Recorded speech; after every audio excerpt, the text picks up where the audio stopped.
আমার এলাকার মধ্যে অনেকগুলি বিএমপি আছে। বিএমপি নেতা আছে একজন, আমার কাকু লাগে। আমার উপরে অনেক অবিচার আর অত্যাচার, অনেক জুলুম। তার বাইক নিয়ে বিবাহ দিছে হাইয়ে আমার সাথে, অনেক অবিচার করে। তাই আমার গ্রামের বাড়ি পালাইতে আমি 3 দিনের রাস্তায় আমি চলে এসেছি।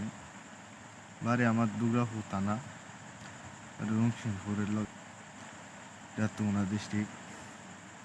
আমার জন্ম ময়মনসিংহ শহরে, সদর থানা, রমতপুর।